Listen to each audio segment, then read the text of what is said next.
दोस्तों अॼु असां शाह अब्दुल लतीफ़ रहमतुल्लाह अलैह जी शाइरी में इहो ॾिसण जी कोशिशि कंदासीं त आया भिटाई जी जेका पैगाम में भिटाई पंहिंजे पैगाम में महिमान नवाज़ी खे कीअं उजागर कयो आहे। सिंधियुनि जी जेका महिमान नवाज़ी आहे अरबनि जी महिमान नवाज़ी खां बि वधीक जेको सो दुनिया में मशहूरु आहे। अरबनि जी महिमान नवाज़ी जेतोणीकि दुनिया में मशहूरु आहे, पर सिंधियुनि जी महिमान नवाज़ी अञा उनखां वधीक दुनिया में मशहूरु आहे। उनजा मिसाल तव्हांखे थर ऐं कोहस्तान मां मिलंदा ऐं लाड़ ख़िते मां मिलंदा। त लतीफ़ साईं बि जेको सो पंहिंजे कलाम में महिमान नवाज़ी जो ज़िक्र कयो आहे। अचो त ॾिसूं त लतीफ़ साईं जेको सो उहो महिमान नवाज़ी खे कीअं उजागर थो करे पंहिंजे पैगाम में।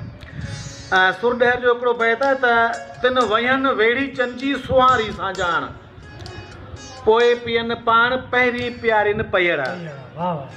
हिते असीं ॾिसंदासीं त लतीफ़ साईं जेको सो इहो फरमाए पियो त इहे जेके मालवंत माण्हू आहिनि, मारू माण्हू आहिनि, संगार माण्हू आहिनि, इहे सुखिया सताबा माण्हू आहिनि, इन्हनि जी जेका साझाण आहे, इन्हनि जो जेको रधो पको आहे, इन्हनि जी जेका असां माना रध पचा जो तरीक़ो आहे, जेके हींअर असीं जदीद दौर में चऊं कुकिंग मेथड, इहो बि चए थो जेको इन्हनि जो उहो ख़ुशबू वारो आहे, उहो भलो सुठो बहितरीनु आहे। ऐं हिननि जी हिकिड़ी ॿी ख़ासि ख़ूबी हीअ आहे त हे उहे माण्हू आहिनि, हे मारू माण्हू, संगार माण्हू, मालवंत माण्हू उहे माण्हू आहिनि जेकी जेको सो पहिरीं महिमान खे था खाराइनि, पहिरीं महिमान जी था ख़ातिरी कनि, उनखां पोइ था पाण जेको सो खाइनि पीअनि।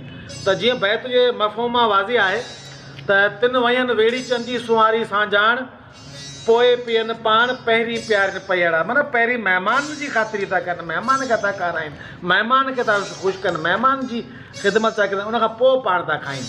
त ॾिसूं त भिटाई जे पैगाम में महिमान नवाज़ी खे बि केॾी न अहमियत ॾिनल आहे ऐं कहिड़े न बहितरीनु तरीक़े सां उजागर कयल आहे।